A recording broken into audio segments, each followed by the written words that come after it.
Hey guys, welcome back. So today we're going to be going over what is our severe weather threats for the next couple of days. So today, Wednesday, August 9th, as you can see, we do have an enhanced risk of severe weather for the Tennessee Valley, um, probably north of the Dixie Alley. It's kind of like in between most of the regions, so it's kind of in the southeast, it's kind of in the Midwest, it's kind of all over the place. Let's just say it's in Missouri, Kentucky, Western Tennessee, and Northern Arkansas for today. There's a 5% tornado threat out of this. There's a 30% wind, and I believe there's like a 15% hail threat for today.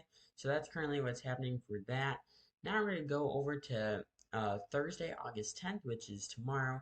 As you can see, there is a slight risk for the Carolinas and then a marginal risk extending from northeast Mississippi all the way out towards the Atlantic coastline.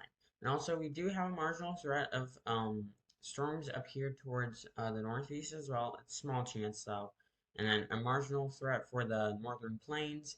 And now, on to Friday, August 11th, we see a slight risk for the Midwest towards the Chicago area, the Milwaukee, somewhere right around there, and towards southeast Iowa and northeast Missouri.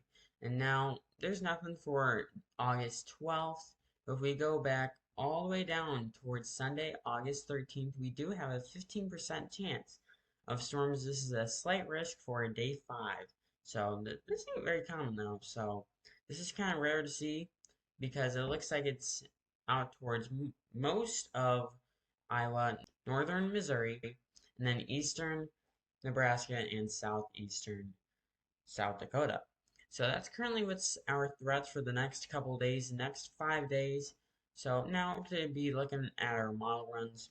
So let's put this out in motion. This is currently for today. As you can see, storms are rolling through up here towards Colorado, Kansas, and Nebraska area. As we go out forward in time, you can see we just have this line of storms that just train over the same area, which means we can see some flash flooding out of this. So we can see flash flooding. Also, we're going to see a lot of strong storms out of this. But if I put this out in motion a little bit more, you can see we got like a line of storms toward Missouri and parts of Arkansas. And then we just have just a blob of storms towards the Tennessee, Kentucky, Indiana area. And then this will track out towards the east, towards the Carolinas tomorrow, and then create a low pressure system. And then, like I said, there is a marginal threat of storms up here towards the Massachusetts area for tomorrow. So then yeah, so that's currently what's happening for that. Because you can see, like I said, there may be a couple of stray severe thunderstorms up here towards the northeast, but probably nothing big. Even though yesterday, I think, we did have a confirmed tornado up towards Massachusetts, and that was a marginal threat. So that's not very common of a marginal threat, but just to be aware, I'd be concerned with the main threat for the tornadoes up there and wind threat for the most part. But we have another blob of storms up here towards Minnesota. And then if we put this out in motion, you can see, like I said, it is for the Great Lakes region area. It's going to be towards Michigan, Wisconsin, and Illinois. So that's currently what's happening for that. But as you can see, we may be seeing a couple storms up here towards the Canadian and Ohio River Valley border area, as well as towards Detroit area, the Cleveland area. So that's currently what's happening for that. And then if we push this out in motion, you can see maybe more severe weather on the 13th. There may be another threat issued for this. I really don't know.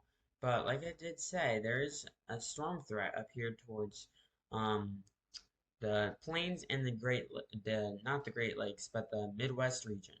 So as we put this out in motion, you can just think this is a full-on storm. You can see maybe a potential squall line out of this extending from Wisconsin all the way down towards Arkansas. So we can see a huge threat of storms. And I can foresee this threat growing. But as we go out towards the Great Lakes region and then out towards the Atlantic coast, you may be seeing something out here towards New York City area. But then after that, it kind of just goes away. So now we're going to be going over to our Cape indexes and see how strong these storms could potentially get. So now we're going to go over here towards our Cape. As you can see, this is pretty much as in the morning. But if we put this out in motion, this is when we're going to expect out here towards Oklahoma, southeast Kansas area, maybe in parts of Arkansas, maybe Mississippi and Alabama. We're going to be seeing some pretty strong storms out of this. As we put this out in motion, we can see, man, we can be seeing about 3,000 joules per kilogram out here towards Oklahoma and Arkansas border. Then if we put this out in motion, the storms start losing its intensity by the time it goes through into Arkansas. And this is pretty much the morning hours of August 10th. Pretty much when the Cape indexes kind of just drop off. But then things do start firing up over here towards North Carolina, Mississippi, Alabama, and parts of Arkansas for this part. But then after that, that's pretty much the furthest that the model goes because we can only predict only 2 days out. So this is currently like, yeah, like I said, 2 days out. So you can see just Cape indexes. You can see the storms do roll through Georgia, South Carolina. I did say there's a threat from North Carolina and South Carolina. It's a slight threat, but something to watch. But now we're going to go over here towards our tornado parameter. As we put this out in motion, you can see we can be seeing pretty much a high threat potentially, right around a 5 out of 10. So that's about 50% chance for tornadoes. That's not what it means, but maybe a strong chance for a potential tornado. Like I said, it's only a 5 out of 10, which is pretty strong, but that does not mean it's like a full on 50%. No, it's not. It's just a chance for tornadoes. But if we put this out in motion, you can see we do have a small itty bitty chance of storms out here, potentially producing tornadoes out here towards the Carolinas. It's only going to be up towards like 1.5 out of 10. That's pretty low. And then, like I did say, there is an isolated tornado threat up here towards the northeast. It's only a 0.5 out of 10. And maybe out here towards eastern North Carolina. So this slight threat maybe shifted out towards the east a little bit because we may be seeing a potential couple tornadoes out here towards North Carolina. I mean, it is just showing one specific area. It's not really showing anything like big and widespread. It's just a small area, so I don't foresee it becoming a huge threat, but definitely something to watch as time goes on. But that's pretty much what I have for you guys today. Make sure you guys hit that like and subscribe button. That way you guys do not miss the latest information. Thanks for watching, guys, and I will see you guys in the next one. Goodbye.